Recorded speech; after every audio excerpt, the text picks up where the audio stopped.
Spiritualiser la matière est une œuvre extrêmement difficile.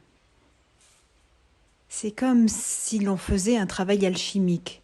On transformait la matière, la chair, en or. Alors bien entendu, c'est une image, mais c'est ce que nous sommes en train de traverser en ce moment.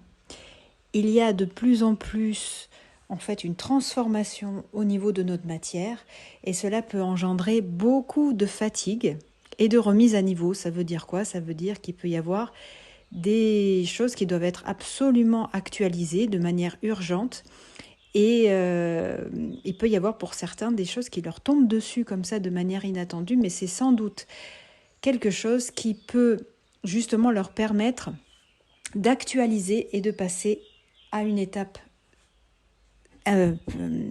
suivante. La matière a une grande inertie.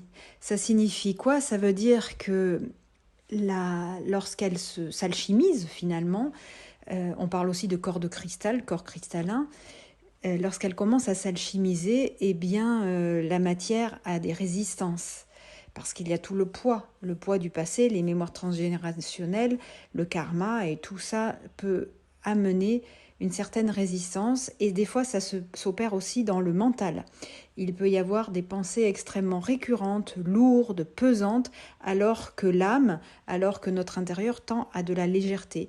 Et ça crée parfois des conflits. Et ces conflits peuvent générer justement de la fatigue, parce que le cerveau utilise énormément d'énergie. Et lorsqu'il fait des pensées comme ça récurrentes et lourdes, cela peut créer un certain problème et certains conflits intérieurs.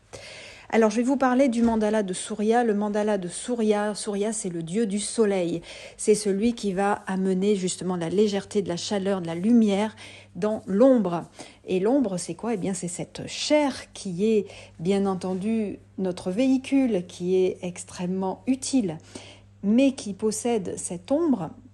Et justement, Surya, c'est celui qui va accélérer ce mouvement pour éviter justement, parce que si vous êtes dans ce processus d'alchimisation, vous sentez peut-être qu'il y a quelque chose qui se passe à ce niveau-là, le mécanisme peut être vrillé parce que les pensées peuvent être plus fortes que le mouvement de l'âme, et cela peut vous freiner. Et donc pour éviter ce frein et pour dire un grand oui, vous pouvez poser Surya. Surya va vous aider justement à faire éclater cette lumière. Alors, éclater, on va dire, dans le sens éclat, bien entendu, et pas dans le sens explosion. Surya, vous le placez à l'entrée de votre maison si vous sentez que c'est vraiment important et que vous êtes vraiment dans cette phase et que ça vous parle en plus, vous pouvez le placer au-dessus de votre entrée de maison. Attention, vous le placez là pour 1 mois ou 2 mois, mais après vous passez à autre chose. Ensuite, ça peut être aussi placé au-dessus de votre lit. J'aime bien placer les mandalas au-dessus du lit parce que c'est quand on dort, c'est le moment où les choses se posent et peuvent évidemment s'infuser puisqu'on est dans une période de guérison et de régénération. Merci les amis, à très bientôt.